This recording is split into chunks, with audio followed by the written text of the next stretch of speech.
facade and his actual tragic reality is massive, like completely night and day. So today, we're looking past all those illusions to find the emotional truth behind a man who basically sacrificed his entire existence for a world that would only ever hate him. Okay, let's dive into this. Was Itachi a cold-blooded killer or Konoha's greatest martyr? Seriously, this question is the center of a fierce, ongoing debate among fans. Because on one hand, you've got a shinobi who slaughtered his own parents, his extended family, his entire clan in a single night. There's no getting around that. But on the other hand, you have a man who subjected himself to unimaginable psychological torture just to prevent a world war and ultimately save his little brother. So how do we reconcile the horrifying actions he took with the ultimate sacrifices he made? Well, to understand the monster, we've got to first understand the child. Section 1. The Pacifist Child Soldier, a prodigy forged in war. And this brilliantly illustrates exactly what we're talking about. Itachi wasn't born a sociopath. At just 4 years old, he was right there witnessing the horrific casualties of the Third Shinobi World War firsthand. And that level of mass death, it fundamentally shattered him. It turned him into a fierce pacifist. He wanted strength for one reason, to completely erase fighting from the world. But, the shinobi system had other plans. It violently pushed him. He graduates the academy at 6, joins the Anbu Black Ops at 11, and is a captain by 12. To put that into perspective, that's a middle schooler leading elite Black Ops. As one source points out, this is really a story about child soldiers. The system took a traumatized pacifist, saw his unparalleled genius, and just forged him into a weapon. He was completely, tragically robbed of his youth. During those really formative years, Itachi formed a profound bond with Itachi Uchiha. Itachi was basically a brother to him, and he instilled this deep philosophy of self-sacrifice, this ideal of being the nameless shinobi who protects peace from the shadows, and that became Itachi's true North Star. But it also set the stage for his agonizing role as a double agent. You see, the Uchiha clan, feeling deeply marginalized and unjustly suspected by village leadership, started plotting a coup d'etat. Suddenly, Itachi is caught right in the middle. His father orders him to spy on the village, and the village orders him to spy on his family. Section 2. The Impossible Ultimatum, the Night of the Massacre. So the crucial point is understanding this exact ultimatum. A lot of people view the Uchiha clan massacre as this sudden, malicious betrayal. But the reality is, diplomacy was failing. Shisue had already been driven to suicide. Itachi was left totally alone to stop a civil war, a war that would undoubtedly invite rival nations to invade, leading to global bloodshed. This wasn't just a choice, it was a hostage situation, completely engineered by Danzo. Danzo knew the coup would lead to the Uchiha's annihilation regardless, so he gives Itachi this horrific ultimatum. Side with your clan and watch everyone, including your beloved little brother Sasuke, die in the crossfire. Or execute the clan yourself before the coup even begins, and in exchange, Sasuke's life is spared. Pushed entirely into a corner, desperate to protect his brother, Itachi chose the slaughter. Taking the lives of his fellow clansmen was brutal, obviously. But the true, absolute emotional breaking point? Executing his own parents. When he finally confronted Fugaku and Mikoto, there was no fight. None at all. There was no malice. Instead, as we can see in their final words, they told him they were proud of him. They just asked him to take care of Sasuke.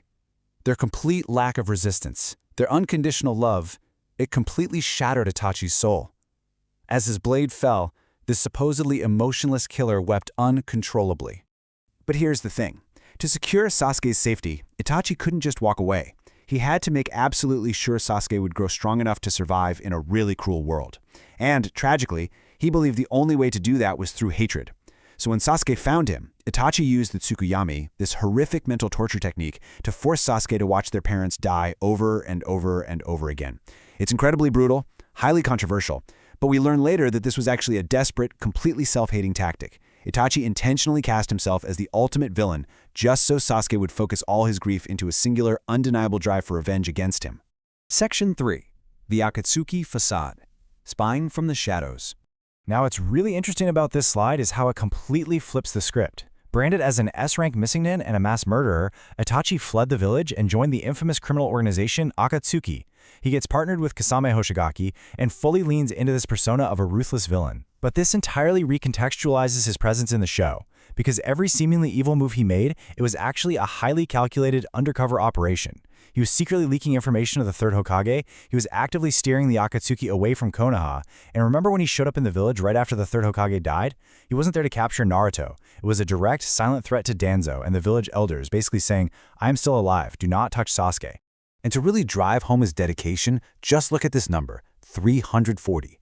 340, that is the massive number of official missions Itachi completed for Konoha over his lifetime. His unwavering loyalty persisted even as his own body began failing him.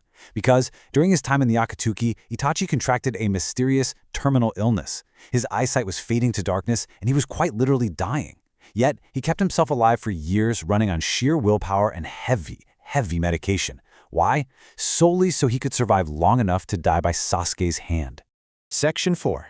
Brother against brother, the fated battle. So Sasuke is now older, stronger, and totally consumed by vengeance.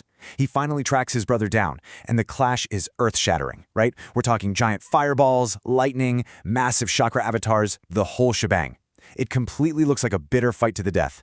But underneath the surface, Itachi was directing the entire flow of the fight. The crazy dramatic irony here is that his death was never a defeat. It was a masterfully orchestrated suicide mission. He needed to push Sasuke to the point of absolute exhaustion to draw out the villain Orochimaru who was hiding inside Sasuke's body and seal him away forever.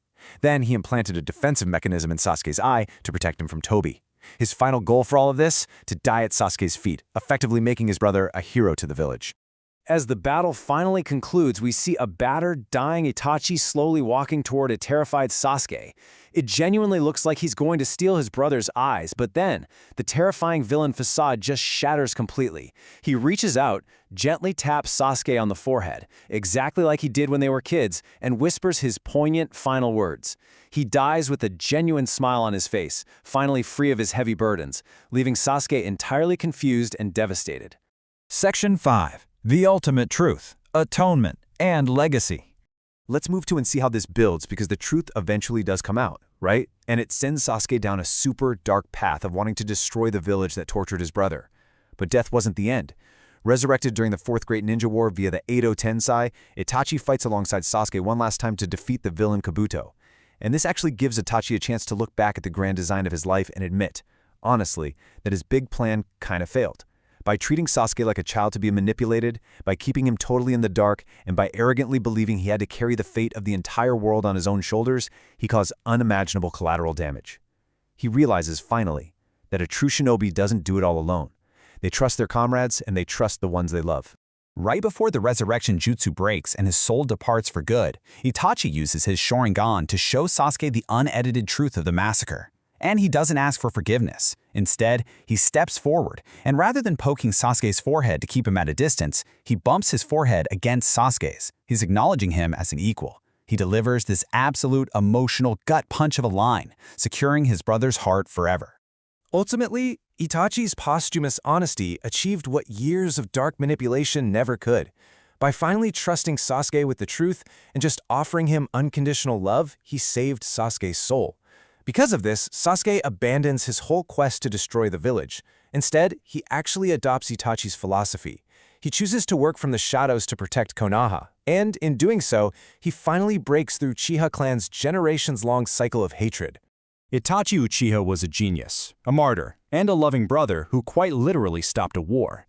But the real tragedy of his character is that he was the product of a deeply flawed violent system, a system that forced a gentle child to butcher his own family for the quote-unquote greater good. His story is breathtaking, no doubt about it, but it leaves us with one final haunting thought. Could the fragile peace of the shinobi world ever truly justify the complete sacrifice of a child's soul?